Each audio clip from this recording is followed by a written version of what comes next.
Hello and welcome to the Legal Insider. I'm Dave Draper, your host, a practicing attorney here in Grosse Pointe, and I want to thank you for watching the Legal Insider and WMTV5. Today we're going to continue to talk to some of the candidates, or one of the candidates, for the 13th U.S. congressional seat, which covers us here in the Grosse Pointes and Harper Woods, and we've got John Huller with us. John, thank you so much for coming on today. Thanks, Dave. How you doing today? Real well, real well. Well, we want to get your take on this. You've entered the game. You have not held office before. Right. That's correct. And so this is going to be your first campaign, and Yep. and certainly it's on a very large scale. And I see you out there all the time and Every day. holding events and hustling and doing everything. And how do you like it so far? How have you found the campaign part of it? Tiring. Yeah, got to be. Exhausting. Got to be. But very interesting. I mean, to hear what the people are talking about is really amazing. Uh-huh. And number one concern is jobs. I Right. mean, on everybody's plate, especially in the city of Detroit. I mean, I think we're about 50% unemployment down there. Tell people who are just tuning in what the 13th U.S. Congressional District covers, what area? The 13th District covers all the Grosse Pointes, Harper Woods, east side of Detroit, River Rouge, Ecorse, Wyandotte, and Lincoln Park. So it's a pretty big district. Absolutely. Now, also so people know, there are a number of Democrats running for the seat. 6. 6 Democrats. You're the lone Republican running for that seat. So there's going to be, so you're gonna cruise through the primary. Exactly. We feel good about that. Yeah, right? exactly. But the battle comes in November, right? Right. Okay. August 4th, we're going to know who we're running against. Okay. And I think the district's ready for a change. Okay. I mean, it's been held by a Democrat for 61 years, and we can pretty much see where our district's at today. Well, that's an incredible run, 61 years. Yeah. I mean, you really have an idea. What makes you think that that could flip? Well, I don't believe the 13th district has a voice. I mean, nobody's listening to the people. If they were, all these bills that they've been passing, they wouldn't be passing. The first thing our government needs to worry about is jobs, jobs, jobs. They're concerned about health care. Well, guess what? If you supply an environment that creates jobs, health care comes with that job 9 times out of 10. So I think health care is something we shouldn't be worried about. We should be worried about creating jobs, creating the environment for the private sector. Okay. And what are some ways that we can bring new jobs to this area, which we desperately need? Desperately need. I think the first thing we need to do is pass legislation that allows the 10 worst hit cities in these economic times with a federal tax-free zone. Okay.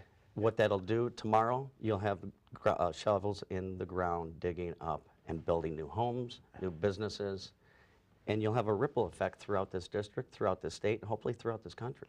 And I presume when you say, the 10 worst hit cities, Detroit would be one of those, I would think. Yeah, I believe it's number 3 of the worst hit cities. What are some of the other ones in the nation? I would say Las Vegas, I think, took a big hit. Yeah, Las Vegas took a big hit. Of course, we can't stop people from enjoying their vacations or telling them where they should go on vacation. Right. But no, LA's probably one of them, Chicago. Okay. Just to name a couple, but Okay. I think we really need to look at our cities. Ms. Kilpatrick says she brought $1 billion to the state. That's great, but that's not what we need. We need to stop giving money to the federal government.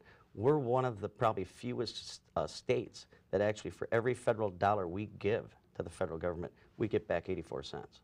So we're meaning the dollars are paid in tax-wise, tax dollars are paid in. Federal tax dollars. But not received back 100% on the dollar. Right. Okay. I mean, there's some states that actually, for every dollar they put in, they get $2.50 back.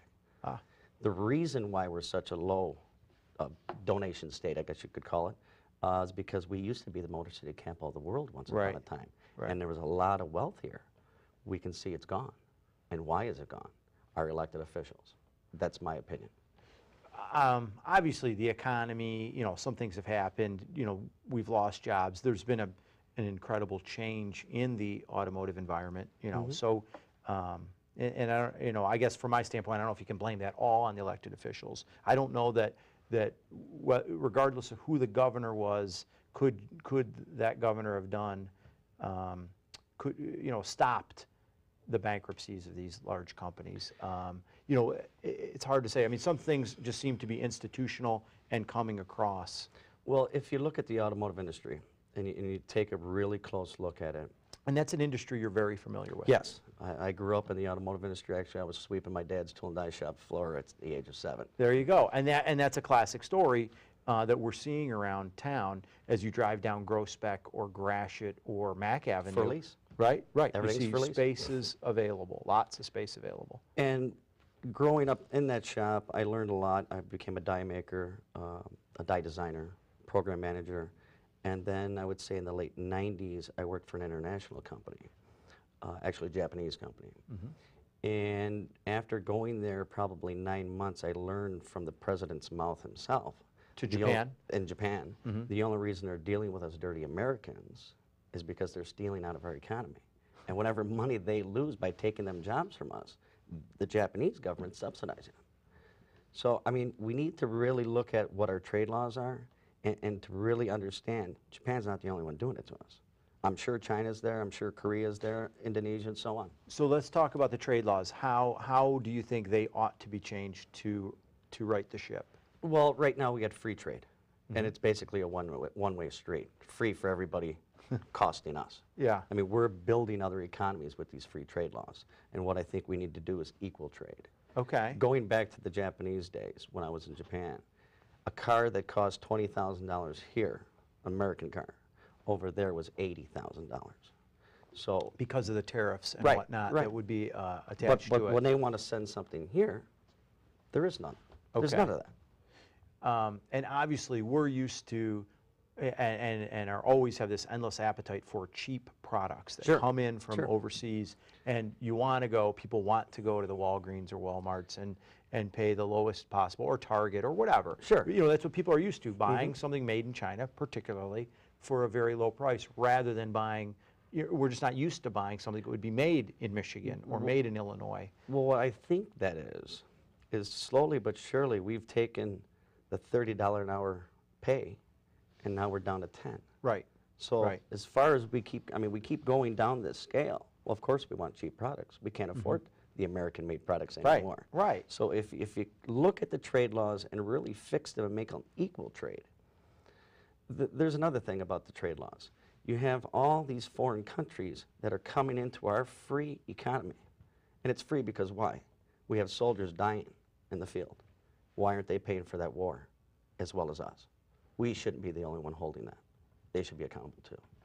And it's a hard thing, I know, as the United States asks for contributions from other countries for these wars. And Sure.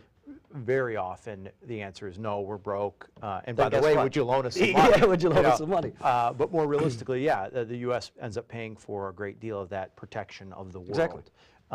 But is that realistic to think that we can continue to be that protector to our own financial detriment and still be out there? Because just the defense industry is obviously, it's an enormous industry, and which is great when it provides jobs and Sure. when they're building tanks Sure. and things like that in America, that's fantastic. But when it's costing us so much that we're going farther in debt and leveraging our children's and grandchildren's future, then it's a problem. So Yeah, definitely. what do you think about defense and kind of the U.S.'s role in the world? Well, like I said, yes. I mean, we're doing pretty much everything we need to do. I know it's costing a lot of money, but that's what I'm saying. If you're going to trade with the United States, you're going to pay. Sorry, it's like rent. You want to go to a mall and put up a store, you're paying rent to be in that mall. So I think we need to look at it more on that type of a basis. How would that, in the short run, change our economy, though? How, there's always transitional costs and times, and it's difficult. If I'm used to going to Target and buying something for $5, and all of a sudden it's not available, or it costs $25, I'm going to Sure. go, gee, maybe I'm not going to purchase that product. Exactly. Because I'm used to the $5 price tag, and I'm like, 25, I'll wait. Exactly. So getting back to the trade laws and the tax-free zones, Yeah. normally when we go into a recession, the automotive industry pulls us out of it at the end.